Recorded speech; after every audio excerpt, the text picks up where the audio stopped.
Very good morning. I would like to talk about the historical background of Indian Constitution. Constitutional development of India is a detailed analysis of how the Constitution of India has evolved from the past to the current. This presentation helps one to briefly understand the development of Indian Constitution starting from the Regulating Act of 1773 till the time when the Constitution of India came into effect in 1950. The origin and growth of the Indian Constitution have its roots in Indian history during the British period. From 1773 onwards, various acts were passed by the British government for the governance of India. None of them, however, satisfied Indian aspirations, mainly because they were imposed by the alien rulers. The period of the historical British constitutional experiments in India can be divided into two phases.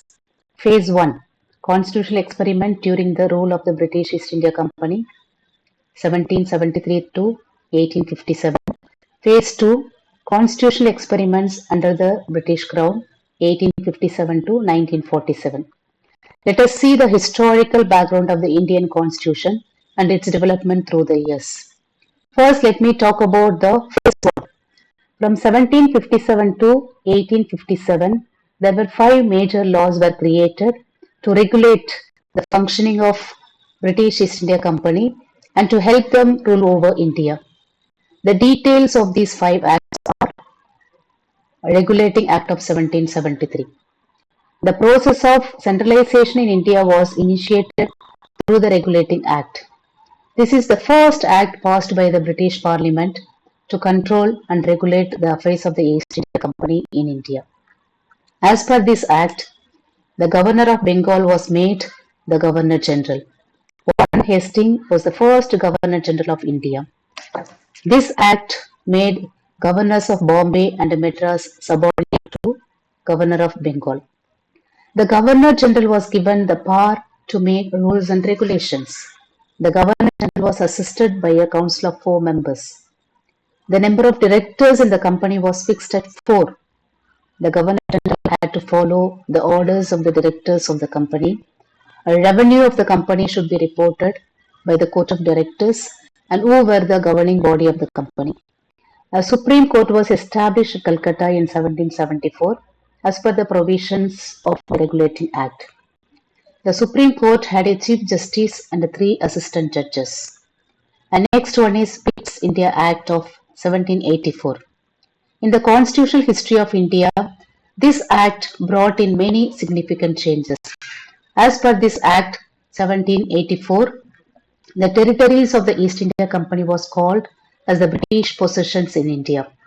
As per this act, a joint government of British India run by the Crown and the company was established. The government had the ultimate power and authority. A court of directors was formed for commercial operations and a 6-member board of control were appointed for political affairs as per the provisions of Pitt's India Act 1784. Governor General's Council was reduced from 4 members to 3 members. Governor Councils were established in Bombay and Madras. Next act is Charter Act of 1830.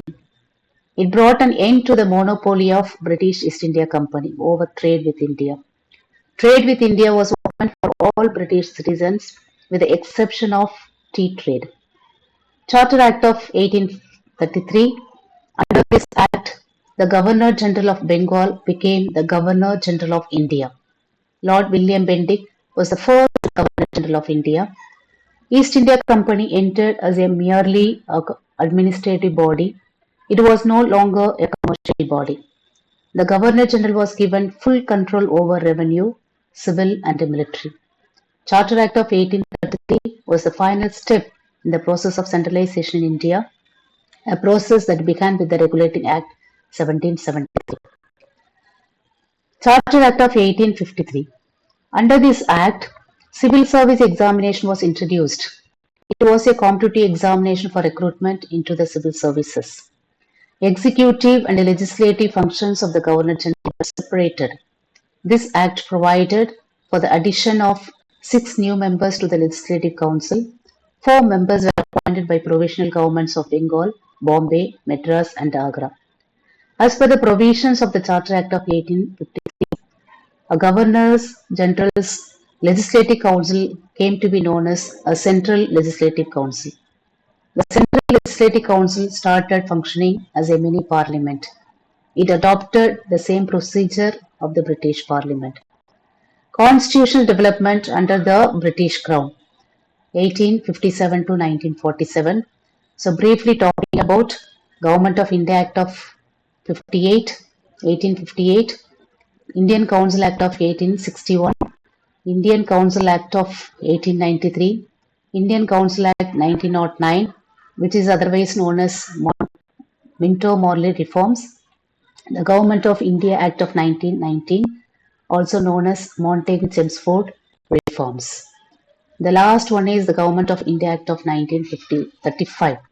This was the longest and the last constitutional measures introduced by British India. It was a result of multiple roundtable conferences and a report by the Simon Commission. Thank you.